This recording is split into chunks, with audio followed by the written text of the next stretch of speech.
Episode 8, final fight, possibly for Team Rampage. Okay, we got Marcus Jones fighting Michael Wessel. We know that. We have the injury aftermath of Scott Junk and Matt Matroni. Both are messed up in a nutshell. Sims is going to play a prank on Matt. He manages to spray what I'm thinking is silly string into his room.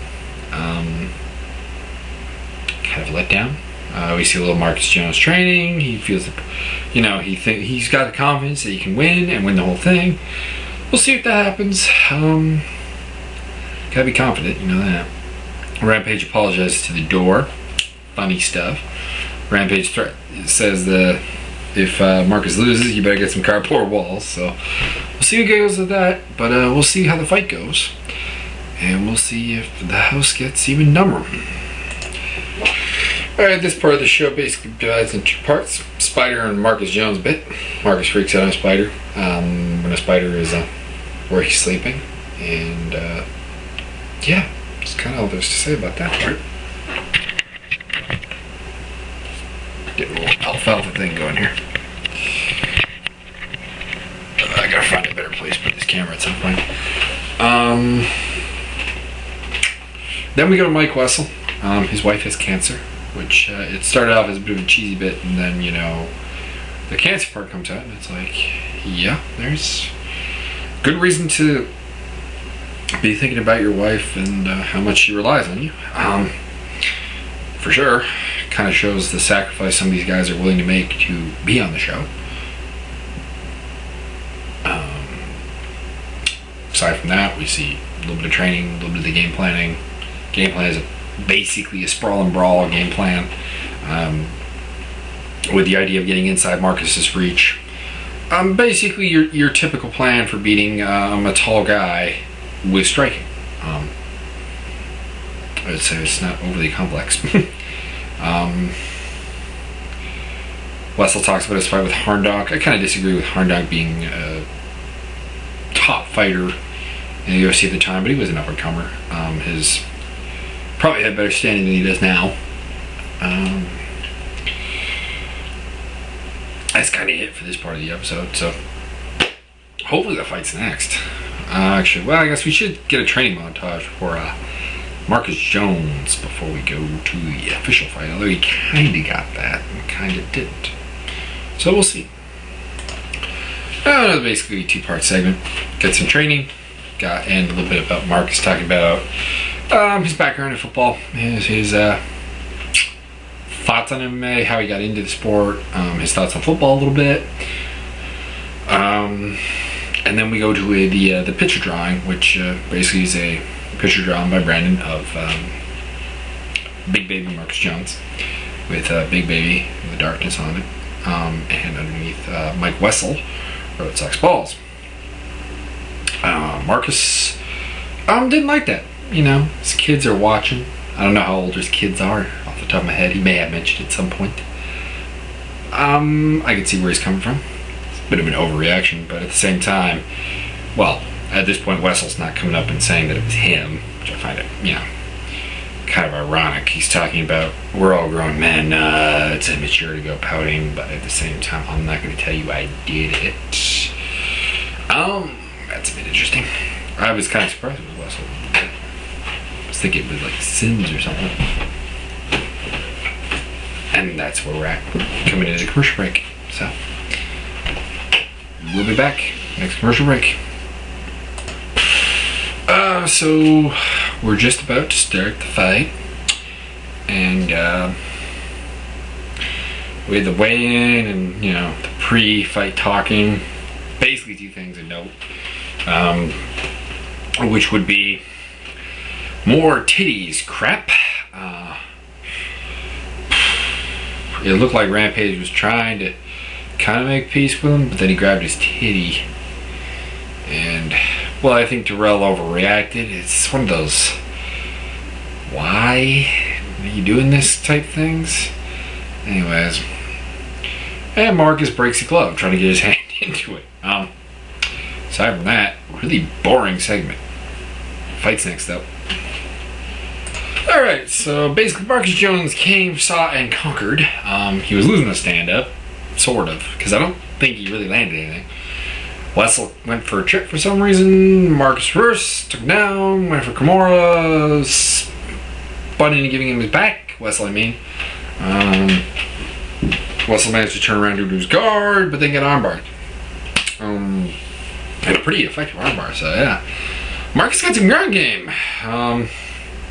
Better than I was expecting, because the only person who was really complimenting his ground game was Kimbo, who is rudimentary at best. But yeah, he's aggressive. Don't know what his defense is like. That'll be a question to be answered. Anyways, then we get the fight pick, sort of. Seems like a lot of people want to fight Matt Vetroni, which made sense. I thought that was going to be the guy. A lot of people want to fight Justin Wren. That I find weird, because Justin Wren is he's a pretty tough wrestler who has some ground skills. And since a lot of Rashad's team is a bit more of a grappler-oriented team, with the exception of McSweeney, Matt, and Schwab, who are stand-up artists. But Darrell's a little more of a ground guy. Roy Nelson's a ground guy. John Madsen's a ground guy. Marcus Jones is a ground guy. But there's a lot of, wanting to fight Justin Wren, which is a bit weird. That was the only real surprise. They gave Roy Nelson a hard time, which I thought was bullshit.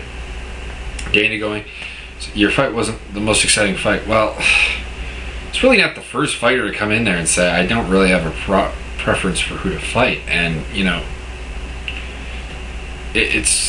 he has a point. Roy is better on the ground than anyone here, I would say.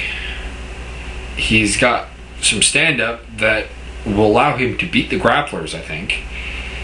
It's not as good as the strikers striking, but it's better than the grapplers, who he'll have to strike with. I think he can take down each and every one of the strikers. So, what do you want him to say? And he's like, your fight wasn't that exciting. And he's like, well, I didn't want to get, injured. Which is a good point. Dana has actually emphasized, pick the fights you can win. Thus, the quote, easier fights that you can get through without getting hurt. And then he kind of, shoots a guy out for actually doing it. I don't know. Somebody was a moment. We'll see who gets matched up with who. Marcus wants Darrell just because Rampage told him to. It's not a bad match actually for Marcus, so I can't really complain. But we'll see what the matchups are. Alright, we got our matchups. We got Wren versus Nelson. We got brain fart. Schwab versus Madsen. We got McSweeney versus Mitrione, and we got Marcus Jones versus Darrell Schroeder. However you say his name. What do I think about the matchups? Don't like Nelson versus Wren, because I felt that both of them probably could go on the semifinals. And they won't be, because one of them's got to lose. I don't like the Schwab versus Madsen fight, just because I thought there was more exciting matchups for both of them. Because you get the wrestler versus the striker, and it's just a kind of unappealing matchup. McSweeney versus Mitrione, I hate this matchup. It might be a pretty decent fight for about like a minute. Both are gassers, both are strikers who I guess will throw. Mitrione apparently goes to the hospital next episode though. But neither deserves a spot in the semifinals. Despite McSweeney being the first pick, he's not even in the top 4 fighters. So I really don't like that matchup. Darrell versus Marcus. I don't like the fact that Rampage got to pick his fight. I would, however, state that if Darrell, I didn't hear him say it, but if Darrell said that Marcus was a guy he wanted to fight, I agree with this fight because Darrell kind of gave his consent to fighting Marcus if he did that. I also think the Wren fight is Dana trying to get rid of Roy Nelson. That's my thought on the matter. Who do I think is going to win? Nelson. I'm taking Schwab. I I may rethink all of these for the record. This is just quick thoughts.